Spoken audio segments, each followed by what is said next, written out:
Hello, I'm Charling and this is SteamWorld Heist. So what exactly is SteamWorld Heist, you might be asking?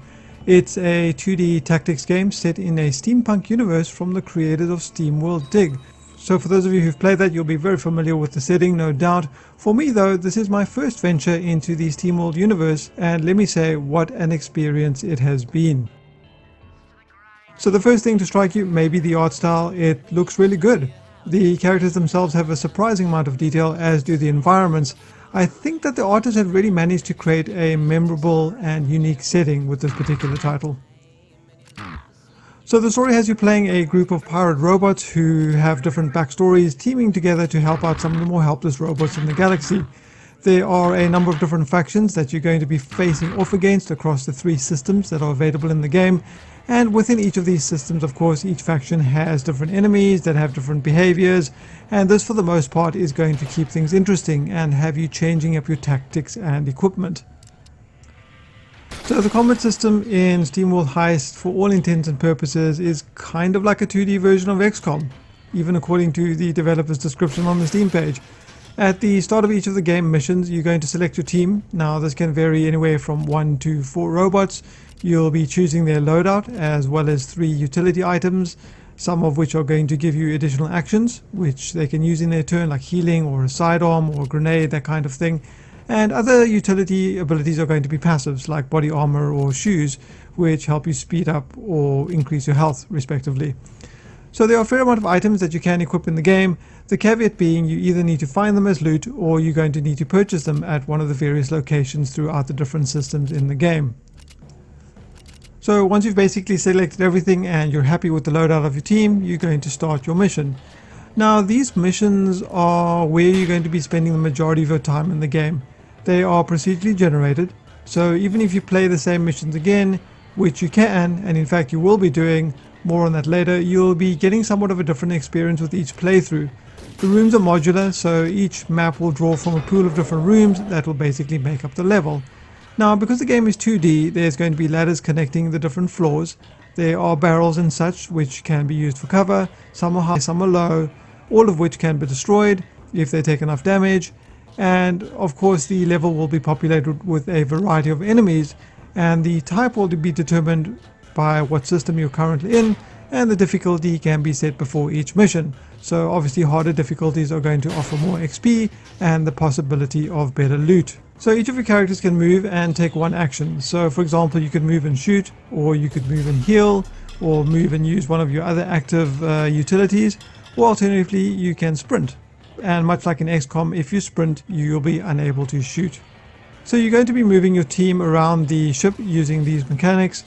And combat, unlike XCOM, is not RNG in this game.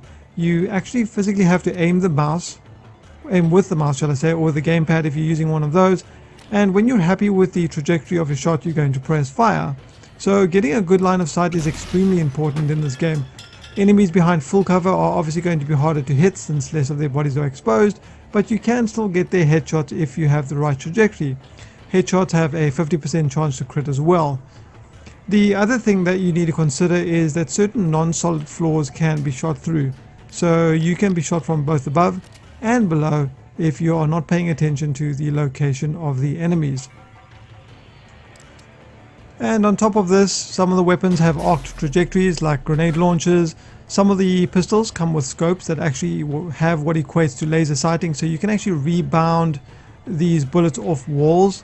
So there's instances where you can, with correct placement, bounce a bullet off several walls and net yourself a rewarding headshot that would kill an otherwise unhittable enemy. And these instances, I will say, are extremely gratifying. Obviously the aiming mechanics in the game, each character in the game has different abilities. Some of them have the ability to shoot through multiple enemies, some of them have the ability to, every time they get a kill, they get an additional shot and this kind of thing. So the team that you choose for a mission is also going to govern the kind of tactics and strategy that you are going to use on that particular mission. All of the characters, for the most part, have different kinds of abilities, so will be required that you play them in a different way. And then of course there's enemy variety as well. You have some with short range weapons, some with sniper rifles, some of the enemies are melee, some of them are melee and they can explode, so you don't want to kill them when you're standing next to you. And I think this variety of enemies, and of course new enemies are introduced as you progress through the story campaign, keeps things in the game relatively interesting as well.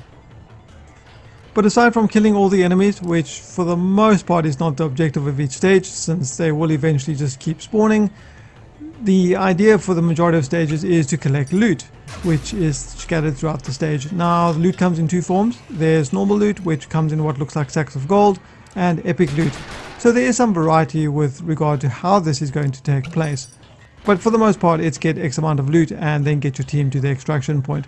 Look, there are some variations with the levels. For example, in the one, as I said earlier, you need to destroy generators to get to the room with epic loot. There's a level where there's a self-destruct timer, so you need to evac your entire team before the timer explodes, with the bonus objective of getting the epic loot, which puts a bit of time pressure on your wandering around the ship trying to get everything. But once you've evacuated, you get to click on each of the bags of gold that you got. It could be water, which is the game's currency. It could be a utility item or a weapon.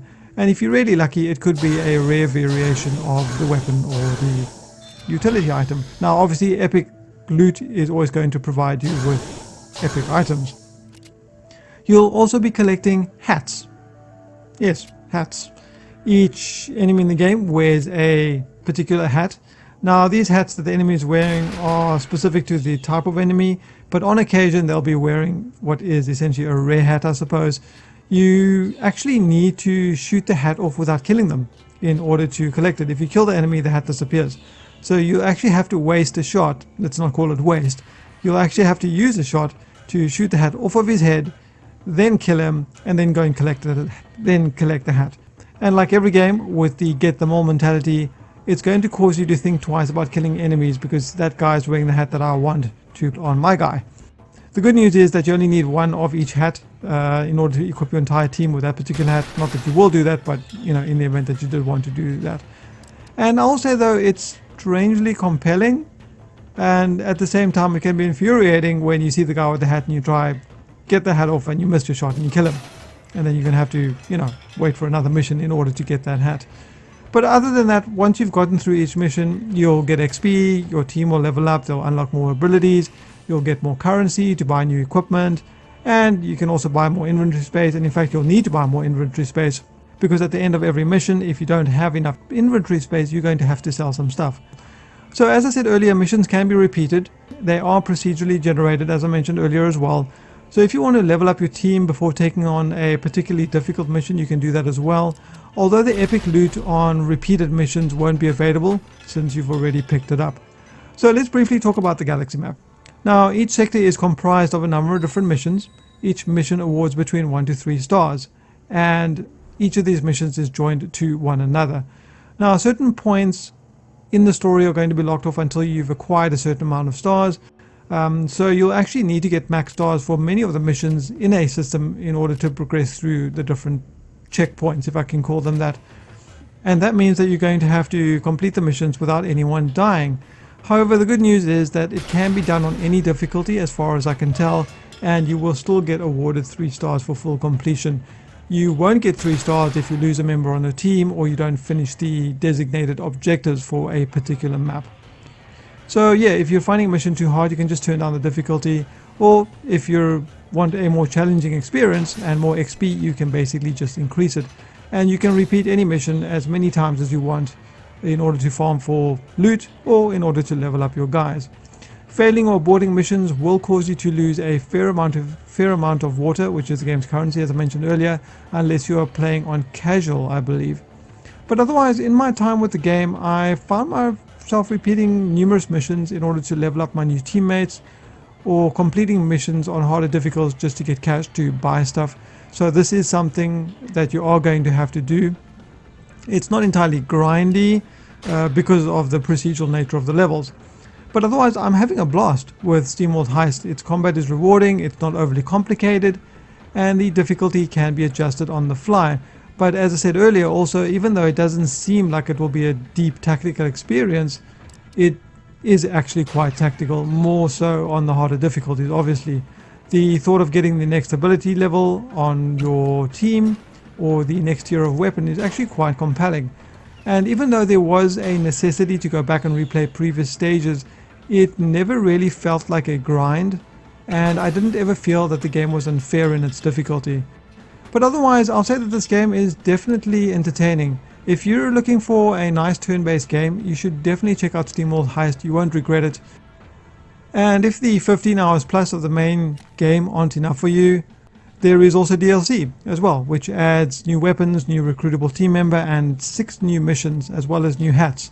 Apparently there's over 100 weapons in the game and nearly 100 hats, which I definitely look forward to collecting. There's a lot to be had here in SteamWorld Heist. I'm pretty happy they brought this to PC as it was originally released on the 3DS. I highly recommend this game, period. It's easy to pick up and has more depth than you would originally think. But otherwise, that's been a look at SteamWorld Heist. It's available on Steam for $15 or your regional equivalent. Thanks for watching. I hope you guys enjoyed the video. If you did, you can support the channel by liking, sharing, and subscribing, or even check out my Patreon page if that is something you're interested in doing. If you have any questions or comments, you can leave them in the section below. I've been shouting. Until next time.